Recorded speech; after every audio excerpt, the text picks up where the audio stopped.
रामकृष्ण हरी. आपलं भक्तिसार या चॅनलमध्ये स्वागत आहे. कृपया लाईक करा, शेअर करा, सबस्क्राईब करा. विष्णूचे अनेक अवतार पाहणाऱ्या जांबवंताची कथा. त्रेतायुगातील रणभूमीवर वानरसेना उभी होती. एक महान योद्धा, ज्याचे रूप विशाल होते, डोळ्यात अनुभवाचा प्रकाश होता आणि स्वरात अमृताचा आत्मविश्वास.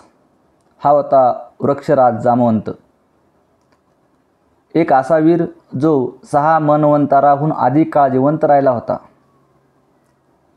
ज्याने भगवान विष्णूच्या अनेक अवताराचे दर्शन घेतले होते आणि ज्याची बुद्धी, शक्ती आणि निष्ठा अद्वितीय होती. जांबवंताच्या जन्माच्या कथा देखील तितक्याच अद्भुत आहेत. एकदा ब्रह्मदेव ग्रहण तपश्चर्येत होते. त्यांच्या ध्यानस्थ अवस्थेत अचानक त्यांना एक तीव्र जांभळी आली आणि त्या जांभळीतून एक अद्भुत जीव उत्पन्न झाला, तो म्हणजे जांबवंत. विष्णुपुराण सांगते की जेव्हा ब्रह्मदेवाने मधु आणि कैटभ राक्षसांना निर्माण केले, त्याचवेळी त्यांच्या घामाच्या थेंबातून जांबवंत प्रगट झाले.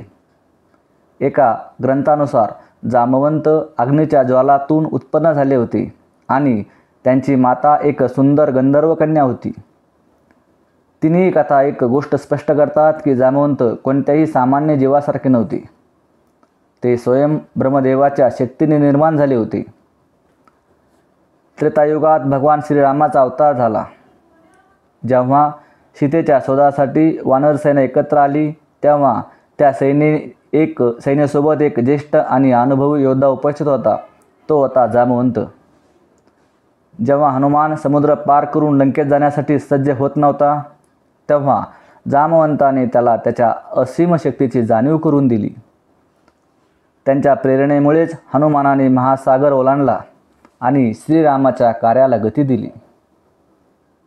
जेव्हा मेघनादाच्या बाणाने लक्ष्मण मूर्छित झाले, तेव्हा जांबवंतानेच हनुमानाला हिमालय पर्वतावरून संजीवनी बुटी घेऊन येण्याचा सल्ला दिला. युद्धभूमीवर जांबवंताने यज्ञकूप नामक पराक्रमी राक्षसाचा वध केला. त्यांनी स्वतः रावण आणि मेघनाद यांच्याशी युद्ध केले आणि त्यांना अचेतन करून टाकले.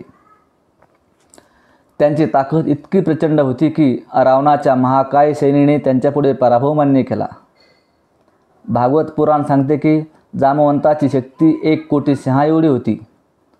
भगवान विष्णूने जेव्हा वामन रूप धारण करून महाबलीकडून 3 पावलं जमीन मागितली, तेव्हा त्यांनी आपले विराट रूप धारण केले.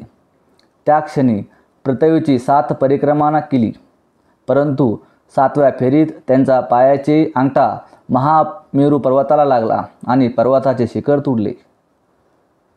महामेरू पर्वताने हा अपमान मानला आणि जांबवंताला श्राप दिला.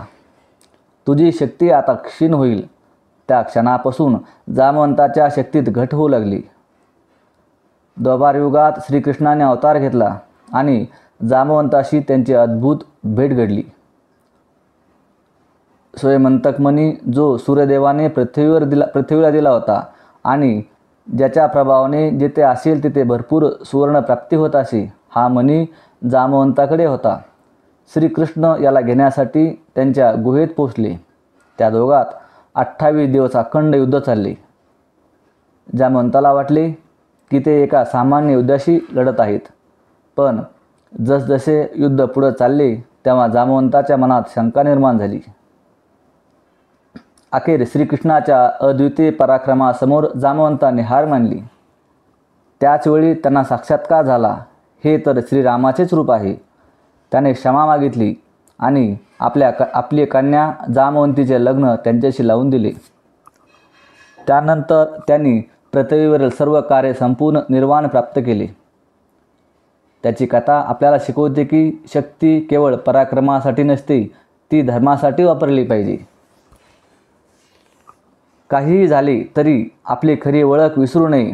जसे हनुमान विसरले, पण जांबवंताने त्यांना स्मरण करून दिले.